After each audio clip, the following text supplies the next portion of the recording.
Good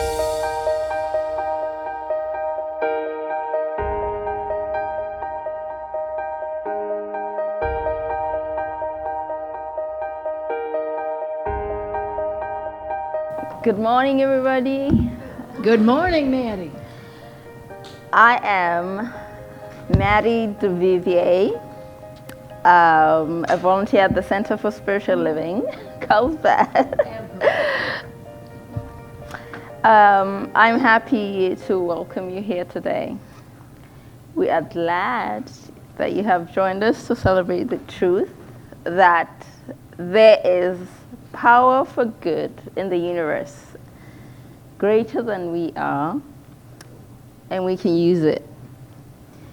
And so, keeping this in mind, I'd like to invite you to just relax for a moment while I share a spiritual mind treatment for peace from Reverend Dale Jukes of British Columbia, Canada.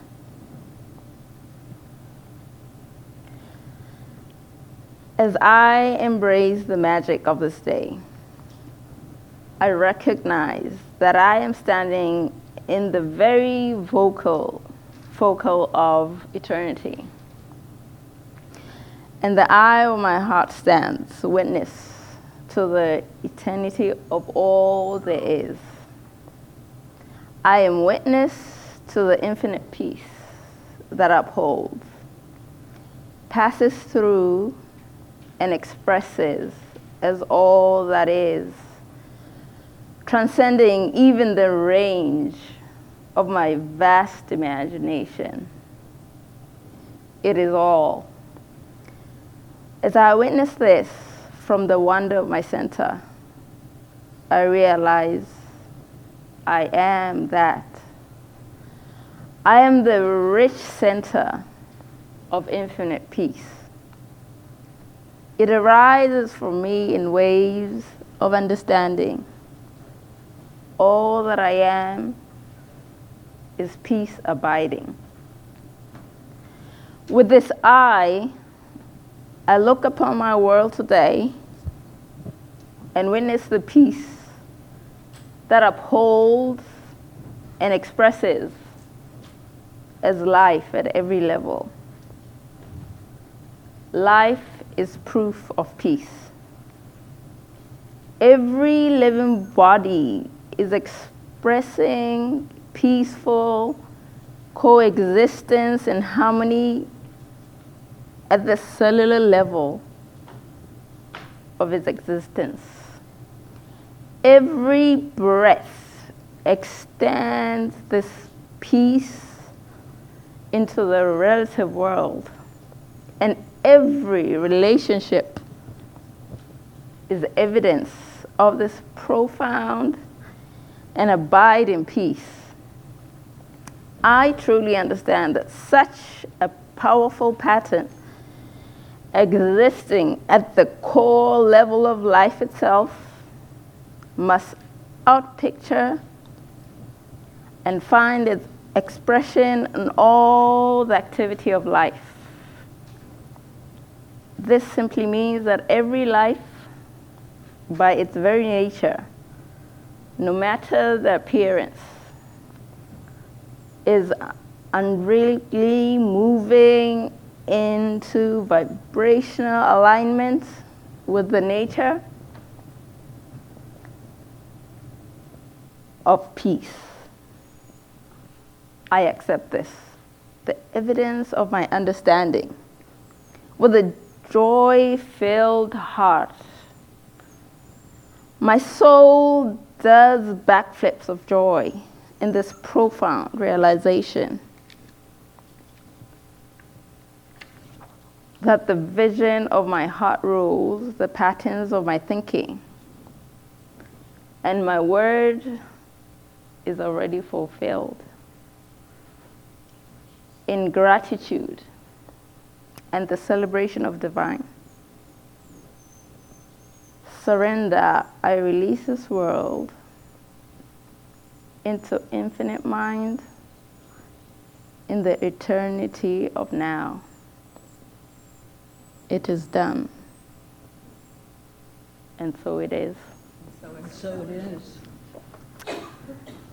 Now, I'd like to turn things over to our guest musician, Lucille Park. Start at the chorus. You do the hokey pokey. You do the hokey pokey. You do God's hokey pokey and you turn your mind around. That's what it's all about. Clap. I put my prayer treatment in. I toss my old beliefs out. I commit to the action that will bring it all about. I do some meditation and turn my life around. That's what it's all about. Clap, clap. You do the hokey pokey. You do the hokey pokey. You do the hokey pokey and you turn your mind around. That's what it's all about. Second verse. I put my whole heart in. I throw my inner critic out. I release all the stuff that I've been whining all about. I do some acts of kindness and expand my gratitude. That's what it's all about. You do the hokey pokey. You do the hokey pokey. You do the hokey pokey and you turn your mind around. That's what it's all about. One more time, fast. You do the hokey pokey. You do the hokey pokey. You do the hokey pokey and you turn your mind around. That's what it's all about. Hokey pokey. Yeah.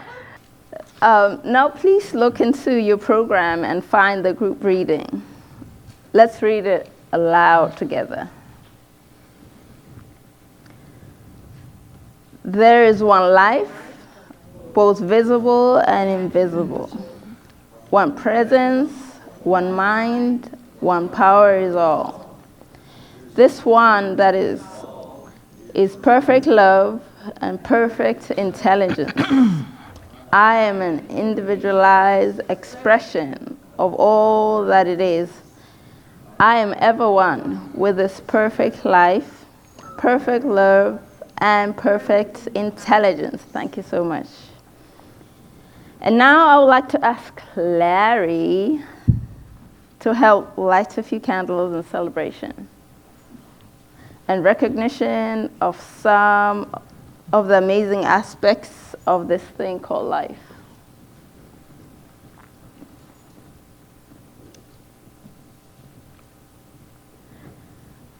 We light a candle for life, that which lives in and through each of us and everything. There is only one life. That life is Spirit's life. That life is our life now. We light a candle for love, the unifying, harmonizing force of the universe. With each are points of love within the heart of Spirit. Please affirm with me, I am love. We light a candle for light. We each radiate the light, the intelligence of Spirit wherever we are. Please affirm with me, I am light. We light a candle for beauty. We are made in the likeness and image of Spirit. We each express the beauty of Spirit's perfection as our perfection now. Please affirm with me, I am beauty. We light a candle for joy. Joy is the very nature of Spirit and the true essence of each of us. We each bring joy to the world. Please affirm with me, I am joy. We light a candle for peace. Today and every day, we open our hearts to peace. We are each a center of peace in our world. Please affirm with me, I am peace. And finally, I invite you to take a moment to become aware of your own inner light that is always shining within. As we each honor our very own metaphysical path of wholeness, oneness, and mental healing through the practice of universal spiritual principles, which are ours to rely upon always. Thank you so much, Larry. And now we'll go to our song choice. Over to Lucille.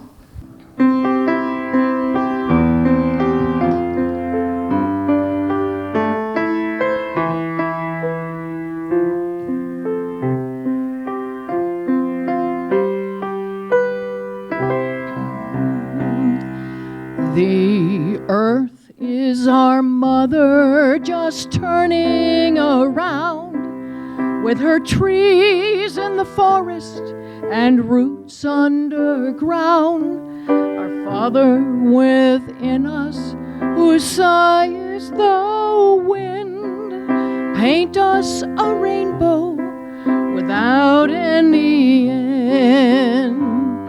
As the river runs freely, the mountain does rise. Let me touch with my fingers and see with my eyes. In the hearts of the children, a pure love still grows, like a bright star in heaven that lights our way home, like the flower that shattered the stone.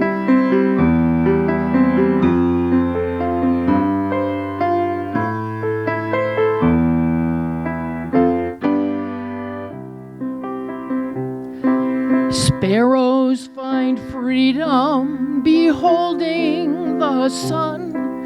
In the infinite beauty, we're all joined as one. I reach out before me, I look to the sky.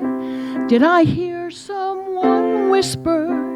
Did something pass by? As the river runs freely, the mountain does rise. Let me touch with my fingers and see with my eyes. In the hearts of the children, a pure love still grows, like a bright star in heaven that lights our way home, like the flower that shattered the stone, like a bright star in heaven that lights our way home, like the flower that shattered the stone.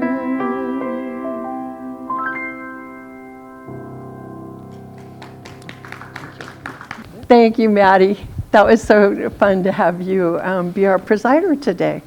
So I'm Reverend Kate, and today we're going to talk about how to use it.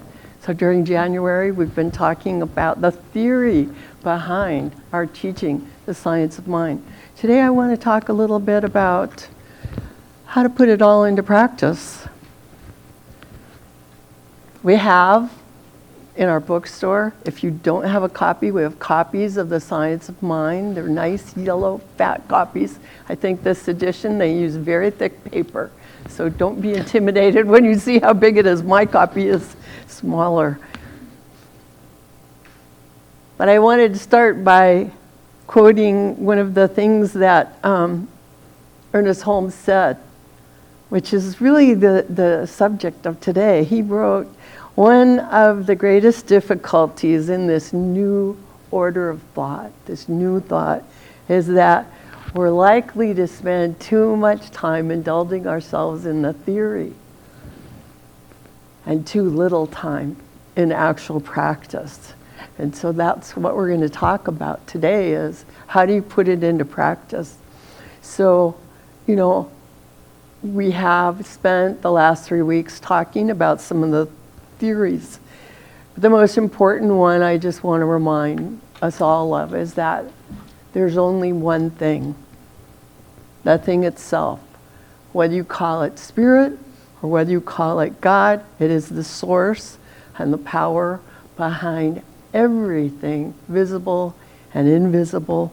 It is consciousness. It is the first cause. We say that it operates by a principle that we refer to as the law, which can be a little confusing.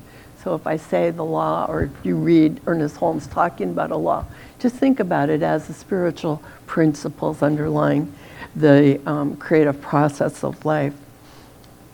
If you look at the physical world, and it was great that you sang that song, Lucille, because you didn't know that I was going to mention this idea that we are made of not just spirit, but of life itself. So if you look at the physical world and you look all around you, you can see that there is actually some truth in the statement that we're all made of stardust. Our bodies are made of the very same elements that you would find in the stars. Well, when you look at the spiritual world, can you also see the fundamental truth in the statement that we are made of spirit, that our minds are using the same mind that we think of as being the mind of spirit, because we came from the very same spirit. We are, as the poet Rumi said, the ocean in a drop. One with spirit. Each one of us is actually a center of consciousness in spirit, a center in infinity. Yet, unlike stars or fish, we have this amazing gift of self-consciousness. We are each unique individuals who are free to explore and discover more about this thing called life. I thought it was interesting in one of Dr. Carroll's recent blogs. She wrote that the late scientist and Nobel Prize recipient George Wald said this: matter has reached the point of beginning to know itself. Humanity is a star's way of knowing about stars. So here we go a step further, and we say humanity is spirit's way of knowing about spirit.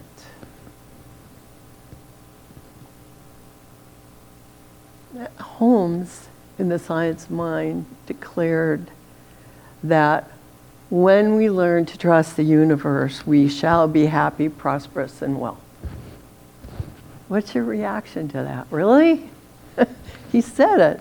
But he also said we must learn to come under that divine government, which he refers to as law, to use those spiritual principles.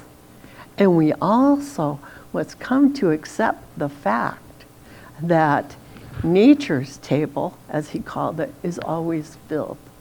That we live in an abundant universe. He said there was never a cosmic famine. God is always God. No matter what emotional storm, no matter what our current circumstances, our situation may be, there is always something hidden in our inner being that has never been violated or harmed in any way. We may stumble, but always within us there is that eternal voice forever whispering in our ear that thing which causes the eternal quest, that thing which forever sings and sings. I thought that was a beautiful way that Holmes put it. Because isn't that eternal voice another way of what some other people have referred to as that still small voice within? When we do our meditation, isn't that what we're listening for? And isn't it true also that sometimes, without even sitting down and meditating, we just get amazing sudden insights, answers to questions that we might not have even known we were asking about? So when we talk about what God is, what Spirit is, can't you also see that it is the thing pushing us, setting us upon this eternal quest of discovery? And I think that's important when we think about moving from theory into the actual application of our ideas about how to use spiritual principles, how to use them in our daily lives in a very practical way. Because it's easy to feel some hesitation, like, oh, I understand there's all this possibility of good, but I'm here now. Stuff is happening. I've got to deal with this situation first. We can get kind of caught up in the everyday, so caught up in the everyday that it's hard to look beyond it.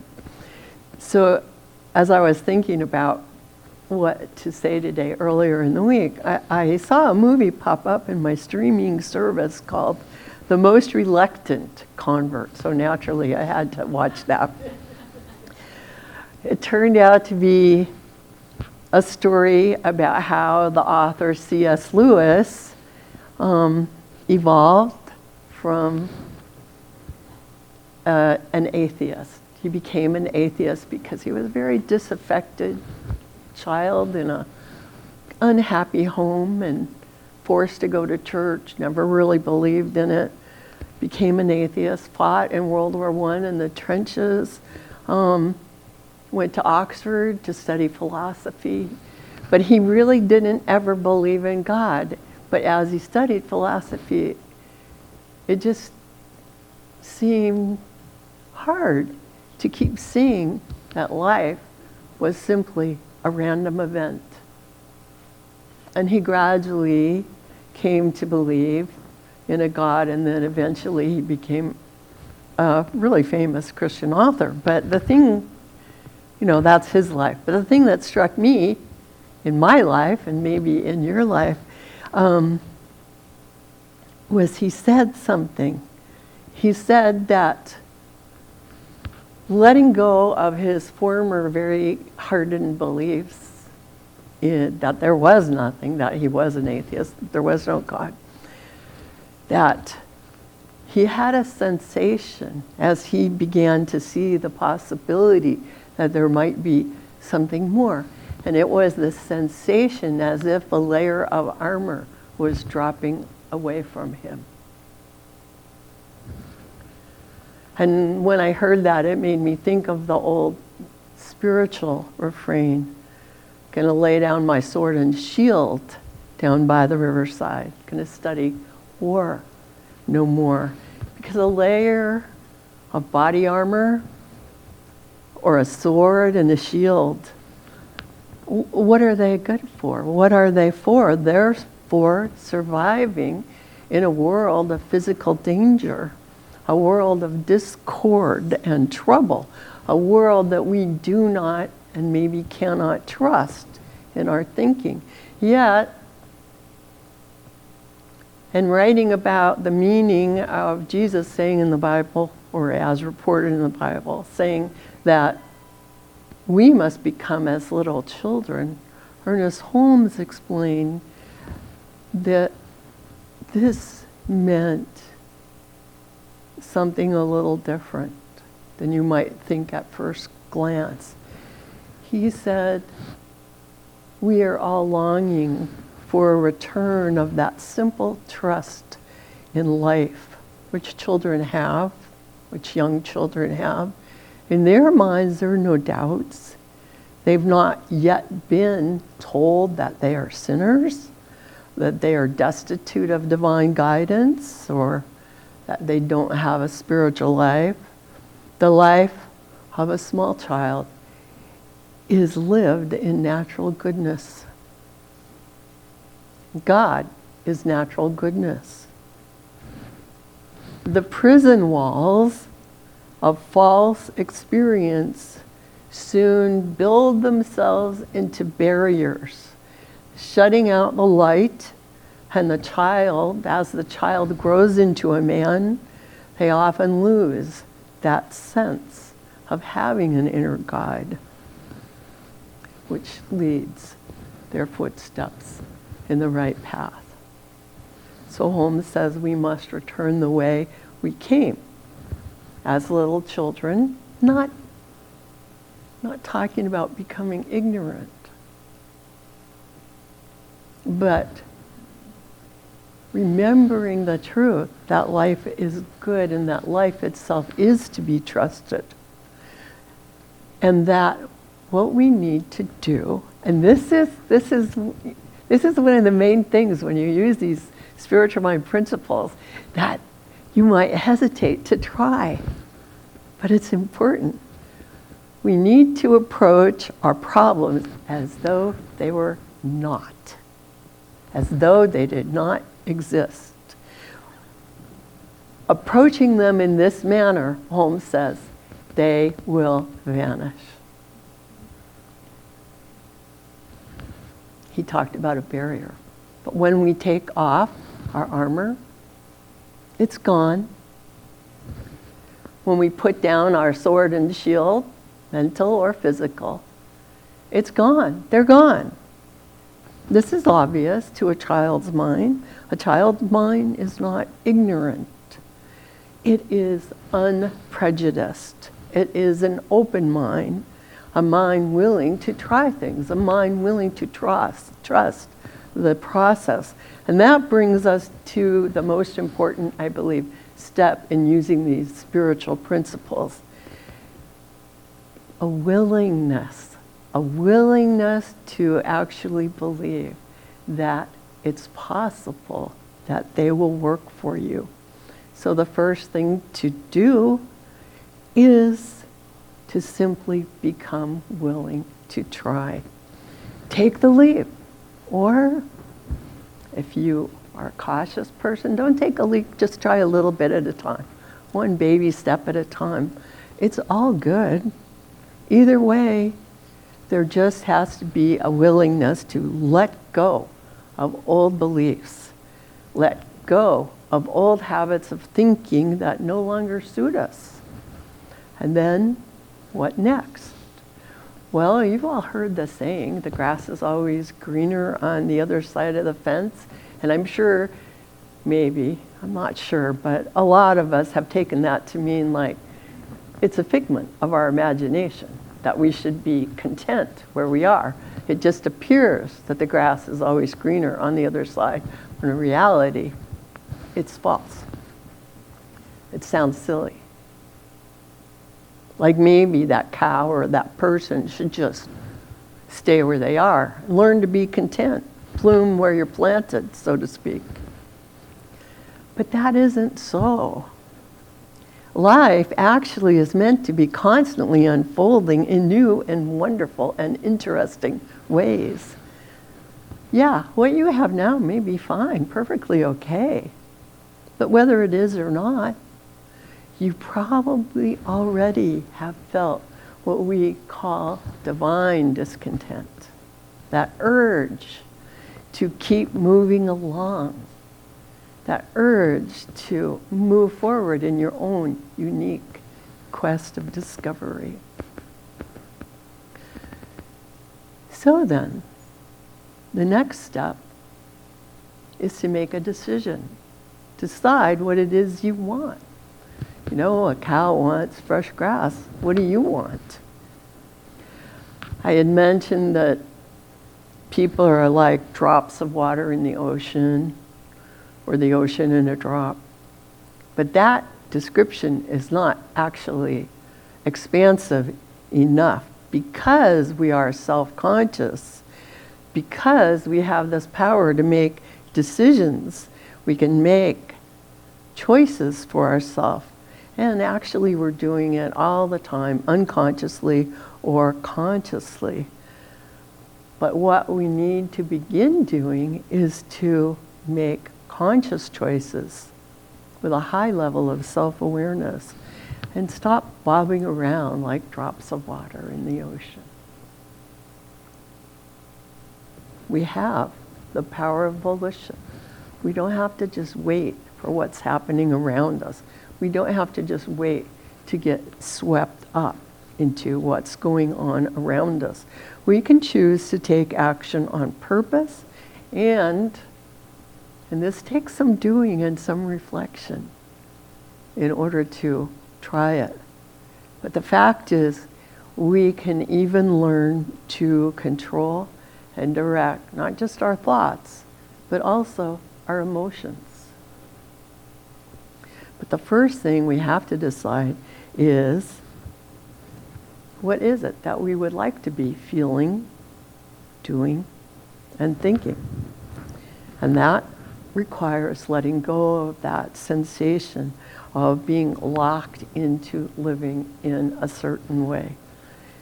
To release what C.S. Lewis referred to as the old body armor that's hemming us in.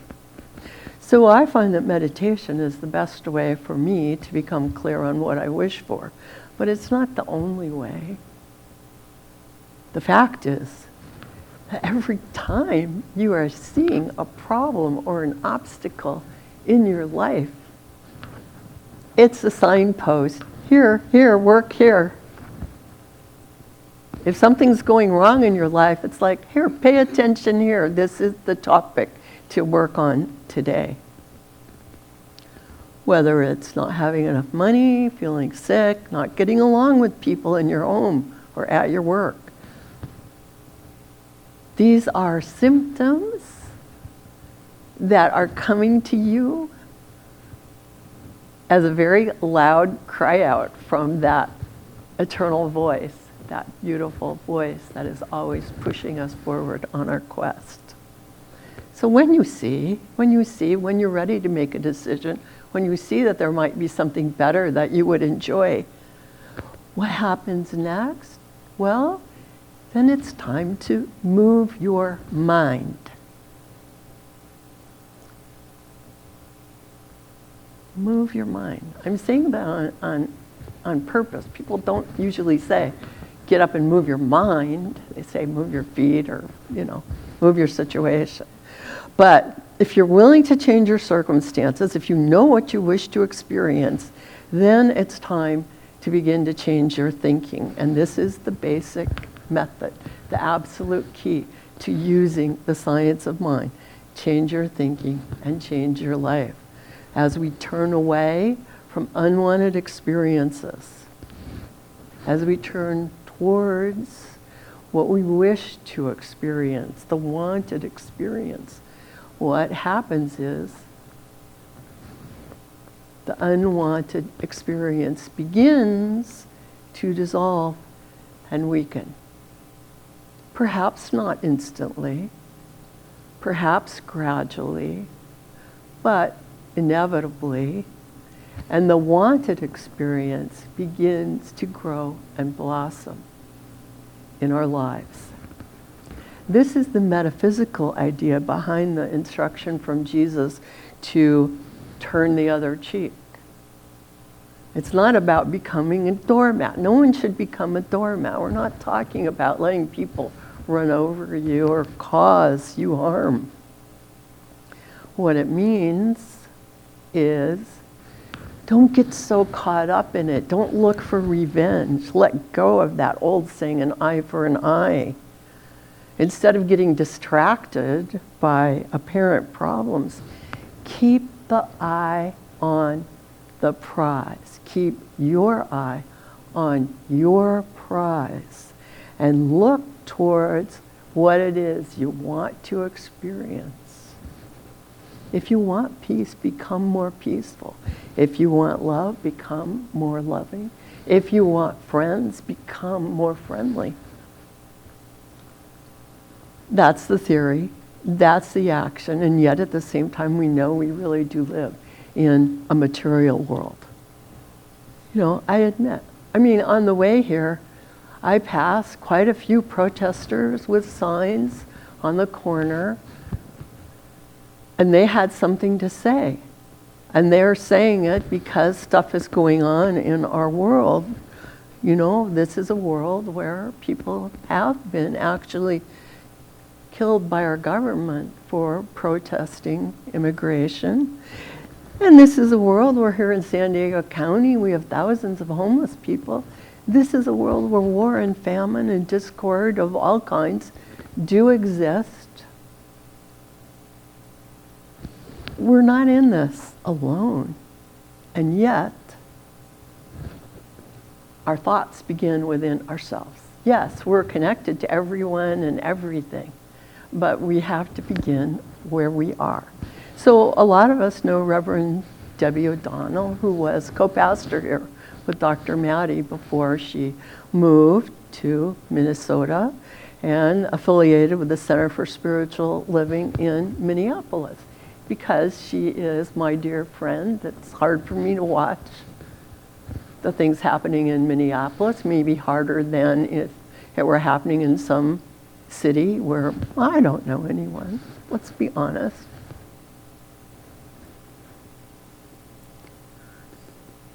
But we're not saying become isolated. We're not saying that, you know, we can make a lot of choices for other people.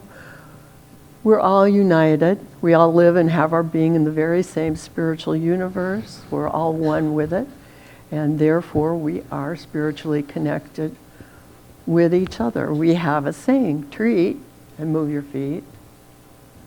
When we meditate, we become more clear on what is ours to do. So, as you meditate, perhaps you will have an insight.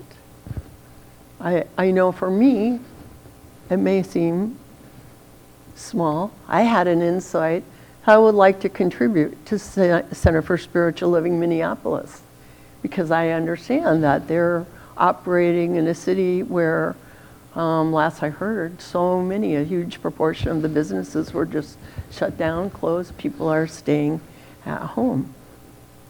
You may look at the very same conditions in this situation or any other situation and decide something totally different, because you are you. I'm me, you're you.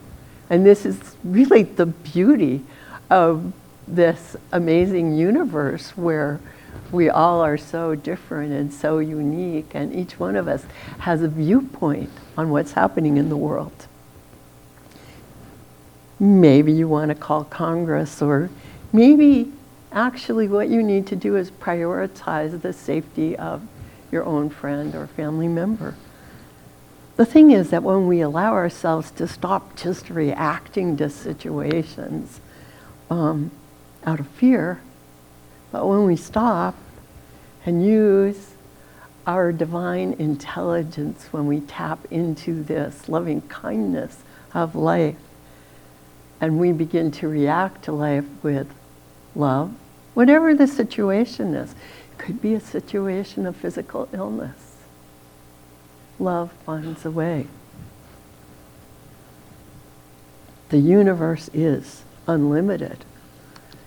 If I do a treatment for physical health,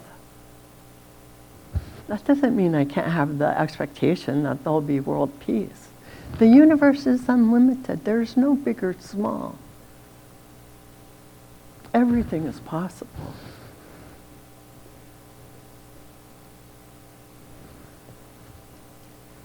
There's something that people call a zero-sum concept of the world. You know, there's a finite amount of whatever it is, And it needs to be cut up and divided. And so that generates this big race for, I want my bigger piece of the pie. But life is simply not like one apple pie that needs to be cut up and shared. Life is more like a never-ending bakery, churning out apple pies, cherry pies, pumpkin pies, whatever you want, instantly, generously, without any question, without any shortages. You just have to know what you want.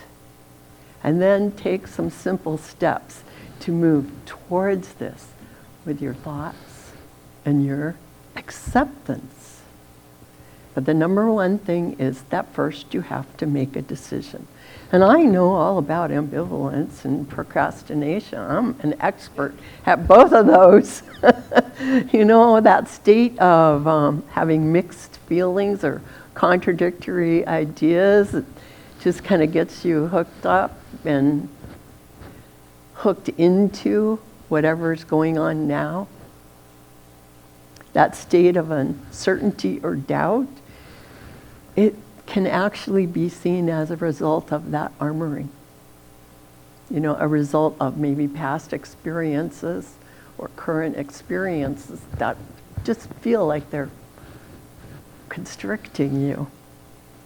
Hardships, doubts that make fluid movement through life, even fluid thinking about life, difficult.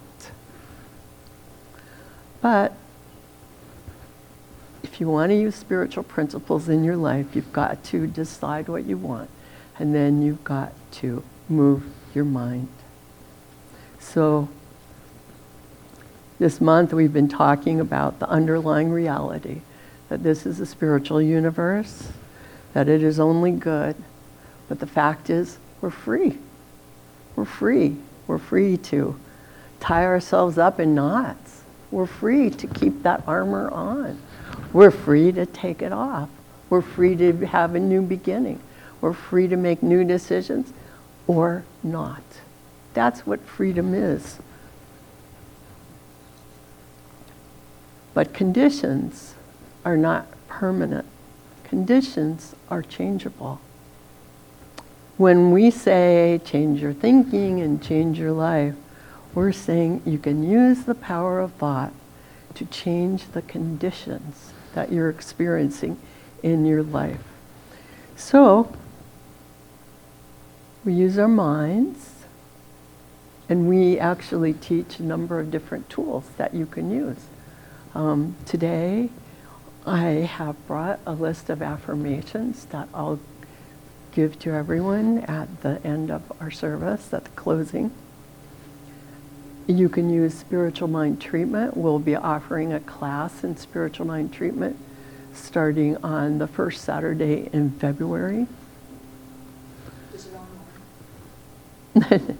No, it's going to be in person, an in-person class. Well, it's good. Questions are good. Sometimes I think if you have a question, raise your hand. That's good.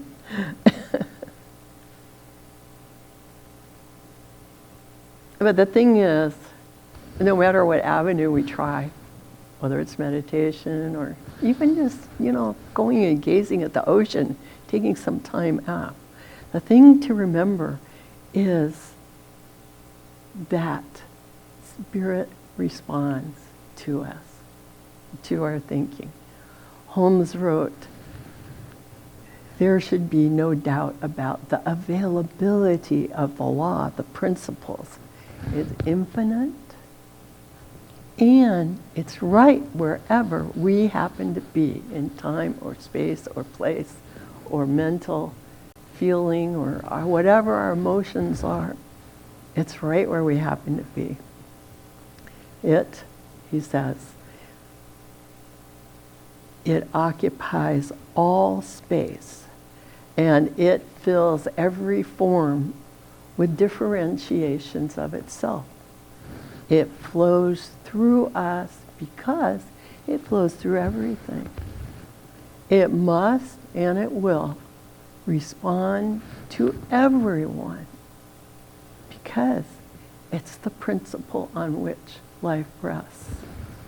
It works for us by flowing through us. We didn't create it. We cannot change it.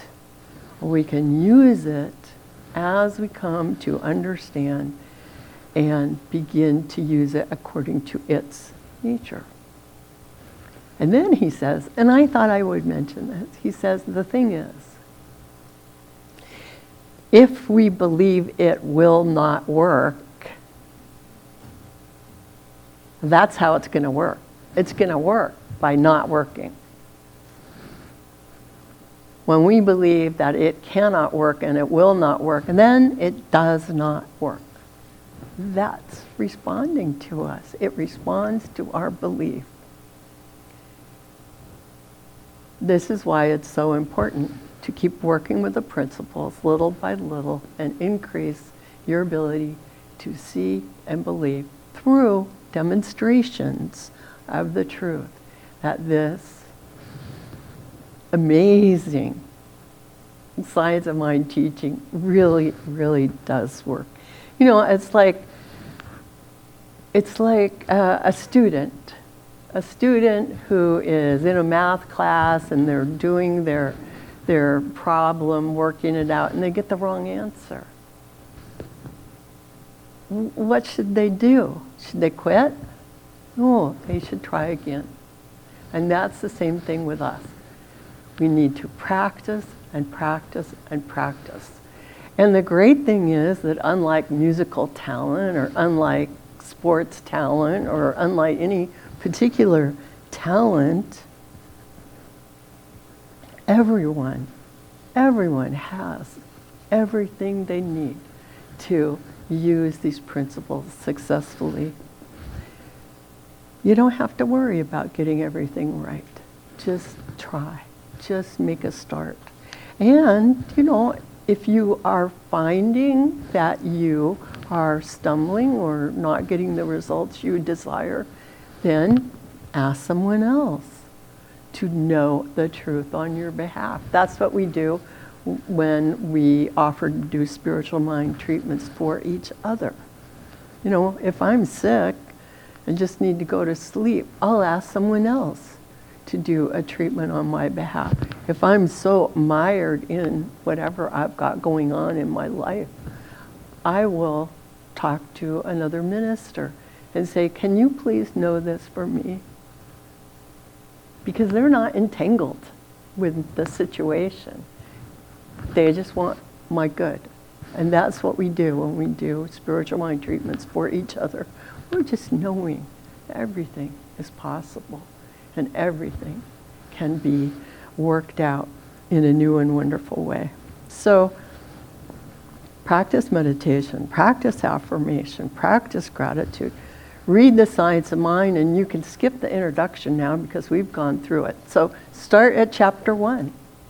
It's really quite an interesting book. It's, you know, it's thick, but it's a lot of it is towards the back is glossary and self-help meditations. So the main part of it is not really too thick. I highly recommend it.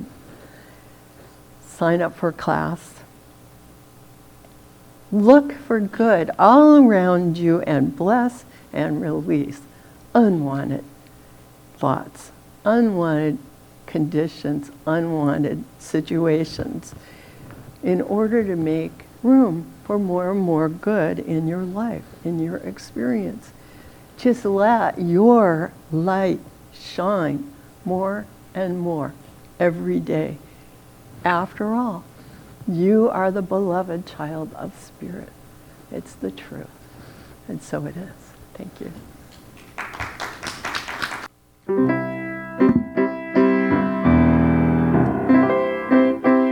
'Tis the gift to be simple, 'tis the gift to be free, 'tis the gift to come down where you ought to be. And when we find ourselves in the place just right, it will be in the valley of love and delight. When true simplicity is gained, to bow and to bend, we shan't be ashamed to turn, turn will be our delight, till by turning, turning we come round right. 'Tis the gift to be loved, and that love to return. 'Tis the gift to be taught, and a richer gift to learn. When we expect of others what we try to live each day, then we'll all live together and all learn to say, if you know it,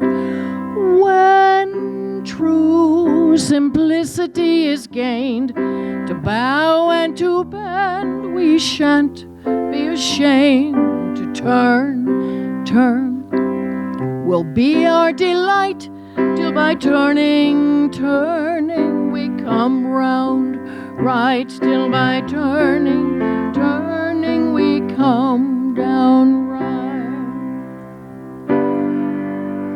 Gonna lay down my burden, gonna lay down my burden down by the riverside, down by the riverside. I'm gonna lay down my burden down by the riverside, down by the riverside.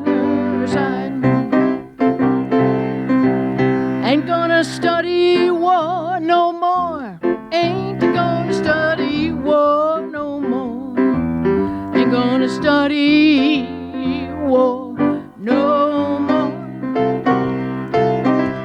I ain't gonna study war no more, I ain't gonna study war no more, ain't gonna study war no more. Gonna lay down my sword and shield, let's sing it. Gonna lay down my sword and shield down by the riverside, down by the riverside, down by the riverside. I'm gonna lay down my sword and shield down by the riverside, down by the riverside. Here we go, everybody. Ain't gonna study war no more, I ain't gonna study war no more, ain't gonna study war no more, ain't gonna study war no more, ain't gonna study war no more, ain't gonna study war no more.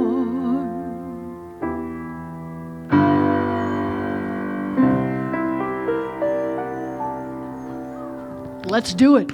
So right now it's our time for conscious giving, and if you look in your programs, there's many ways to give, including Venmo and Zelle, and also cash or checks. So before we do that, let's just have a thought.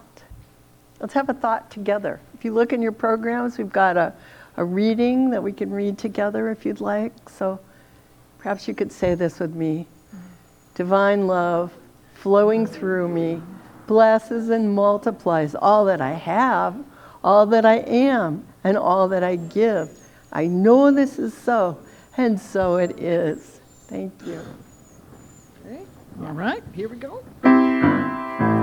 I am so blessed, I am so blessed, I am so grateful for all that I have. I am so blessed, I am so blessed, I am so grateful, I am so blessed. You know that little saying and that short song?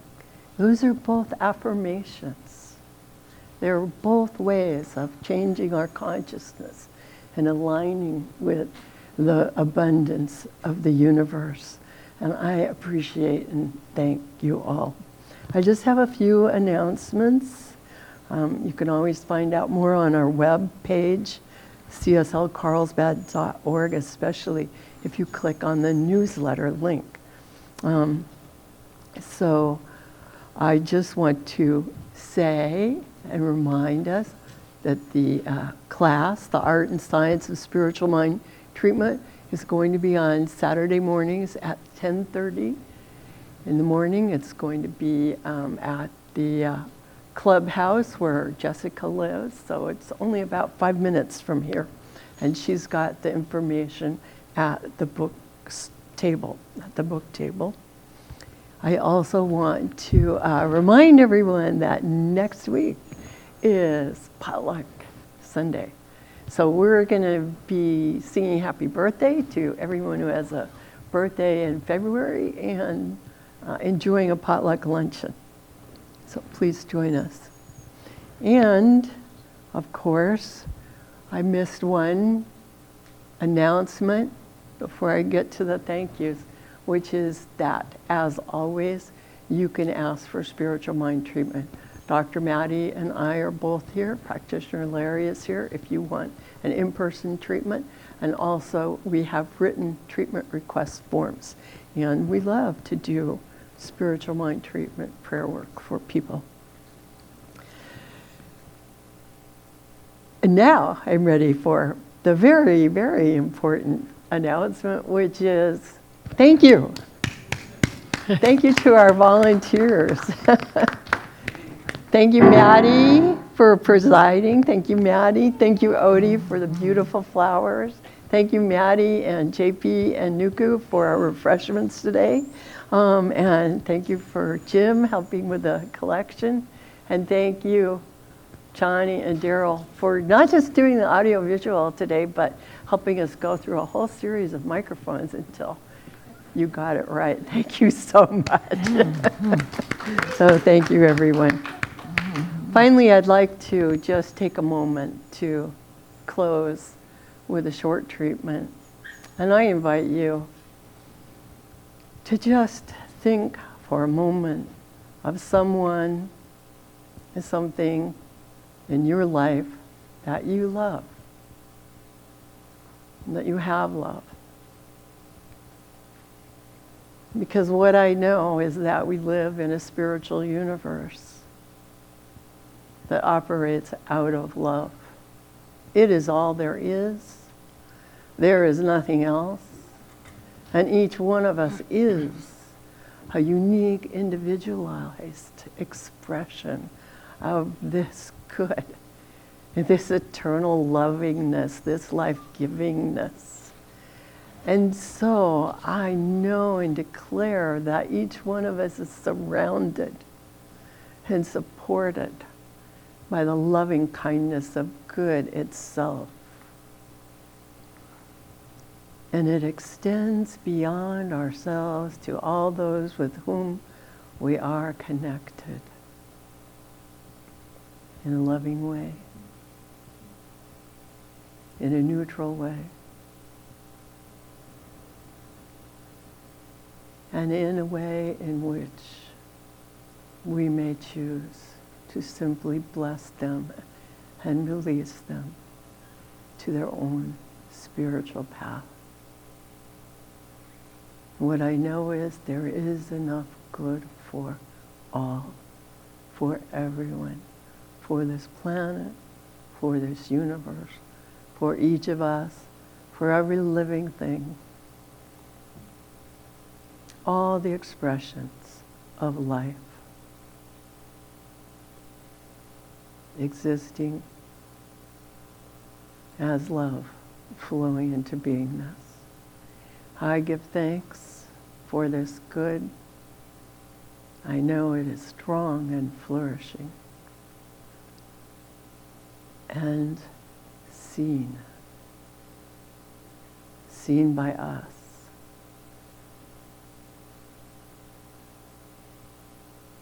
I give thanks.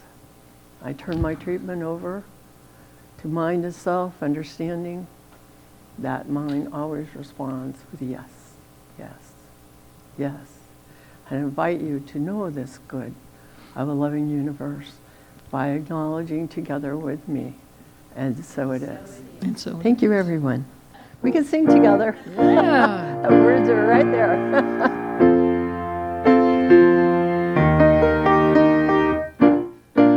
Here we go.